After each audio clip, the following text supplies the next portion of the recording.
Bonjour à tous, je suis Clément de la Doggy School et aujourd'hui on va voir pourquoi je dois toujours avoir une laisse détendue.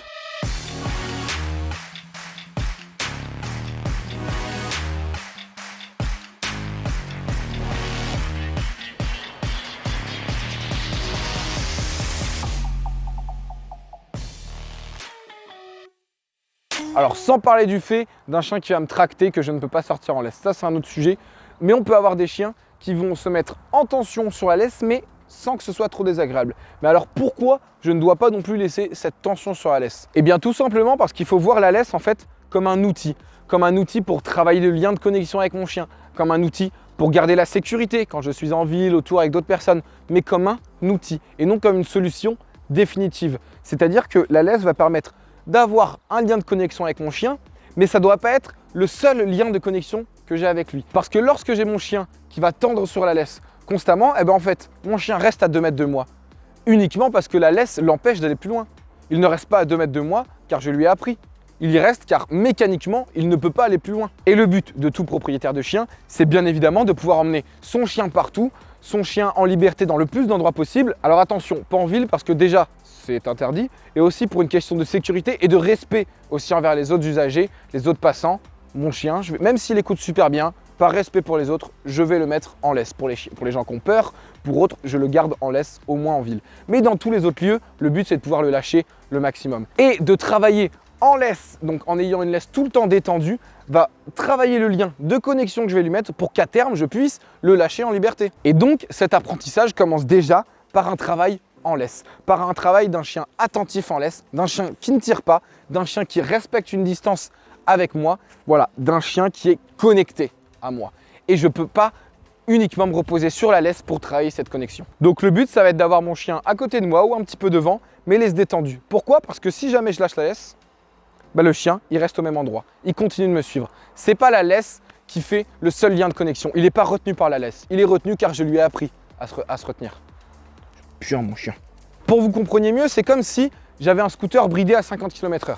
Je ne dépasse pas la limitation des 50 km/h, non pas parce que je décide de respecter, mais uniquement parce que je ne peux pas aller plus loin car le scooter est bridé. Mais si je prends un scooter qui là va à 120 km/h, eh bien si je reste à 50, là je décide de rester. Mais si je suis tout le temps à fond, eh bien là je vais être à 120 et non plus à 50. Donc là c'est le même principe. S'il reste à 2 mètres uniquement parce qu'il est tendu sur la laisse et qu'il ne peut pas aller plus loin, c'est pas normal. Alors que s'il reste à 2 mètres parce que j'ai une laisse de 2,30 m et que là il décide de rester à 2 mètres car c'est son choix, car je lui ai appris à rester à 2 mètres, là dans ce cas-là, on est sur quelqu'un qui va respecter les limitations de vitesse ou dans le cas du chien, quelqu'un qui va respecter la distance que je lui impose. Voilà, parce que ce qu'il faut se dire, c'est que un chien calme, détendu, à l'aise en laisse, c'est un premier pas pour pouvoir le lâcher et qu'il soit calme, détendu et à l'aise en liberté. Un chien qui ne m'écoute pas en laisse, il ne m'écoutera pas parfaitement en liberté. Il faut forcément passer par cette étape. Donc cette étape passe aussi par une laisse détendue. Le deuxième point aussi, c'est que plus il tire, plus il va s'habituer et plus il va tirer encore plus fort. Il va avoir cette accoutumance. Forcément, un chien qui tire jamais, il va se mettre à tirer, il va sentir que ça bloque, il va se dire « Oh, c'est bizarre, bon bah c'est pas agréable pour moi, j'arrête ». Alors que si il tire, il se dit « Oh, c'est pas agréable pour moi », il s'y habitue, il va tirer encore plus fort. Au début, ça va être « Oh, c'est pas super agréable, je m'étrangle un petit peu ». Et après, il va s'y habituer et il va tirer encore plus fort, encore plus fort, encore plus fort, etc. Jusqu'à ce que si j'ai un chien de 40 kg, je puisse plus le promener. Le troisième point aussi, comme je l'ai un petit peu dit tout à l'heure, c'est que je vais créer un lien hiérarchique, dans le sens où je suis le meneur en balade et lui le suiveur. C'est-à-dire que si je le prends et que je pars, Pogo, viens. Voilà. Si je le prends, voilà, et que je décide de faire demi-tour, il me suit. Là, je suis le meneur et lui le suiveur, et non l'inverse. Et ça va être hyper important dans la hiérarchie, dans le lien hiérarchique que je vais créer avec mon chien. Je suis un meneur et lui un suiveur. Il me suit et non pas l'inverse. Voilà.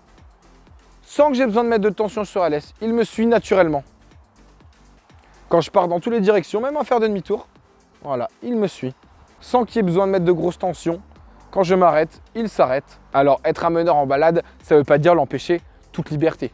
Ça veut dire lui autoriser les libertés, donc de renifler, de faire ses besoins, de s'arrêter à un endroit. Mais ce qui va être important, en fait, c'est quand je décide de partir, on part. Donc, je le laisse renifler, il renifle 5 minutes, je décide de repartir. Mais quand je décide de partir, on part.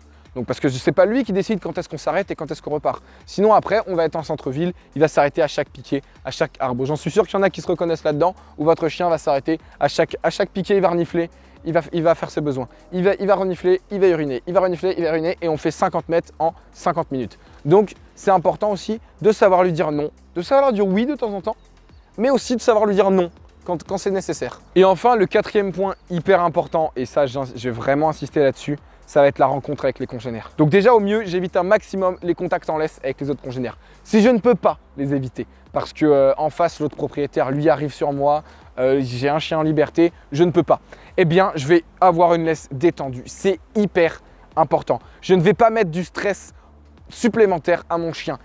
S'il est très excité pour aller vers l'autre chien, eh bien, je vais plutôt tendance à avoir reculé jusqu'à détendre la laisse et le laisser y aller une fois que c'est détendu.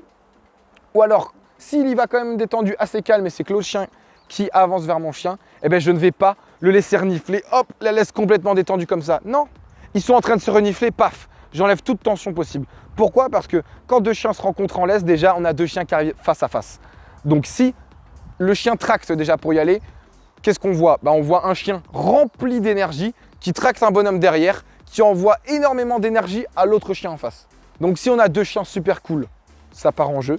Si on a un des deux chiens qui est un peu peureux, qui est un peu sur ses gardes, il va se dire « Oula, ça arrive un peu trop fort sur moi », il va se mettre à reculer, il va pas vouloir le contact. Et un chien qui cherche pas le contact, faut pas le forcer. Parce que si on le force, qu'est-ce qui va se passer? Le chien va arriver sur lui, pour un peu qu'il se retrouve bloqué, sa seule sortie de secours, ça va être de cartonner le chien en face pour lui faire comprendre que ça, il veut pas. Alors là, qu'est-ce qui se passe? Si c'est notre chien qui va vers un autre chien et qui se fait cartonner, c'est notre faute. Déjà, on n'a pas à le laisser y aller, encore moins excité. Et le problème là-dedans, c'est que notre chien, il s'est fait cartonner, on va se dire « Ah ça va l'apprendre à être calme ».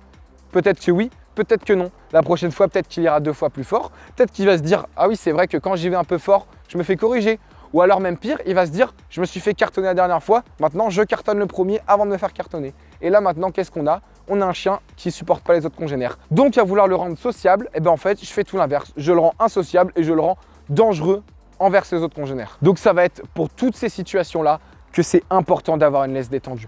Donc déjà le premier, c'est que je vais lui apprendre à être calme, à être respectueux pour après pouvoir le lâcher en liberté. Le deuxième, c'est que si je ne l'habitue pas à tirer, pour lui ça va être anormal de tirer. Le troisième, ça va être que je vais devenir un meneur et non pas un suiveur en balade. Et le quatrième, c'est que ça va mieux se passer avec les congénères. Donc voilà, j'espère que vous allez bien comprendre l'importance d'avoir une laisse détendue en balade. En attendant, moi je vous dis à très vite pour une prochaine vidéo.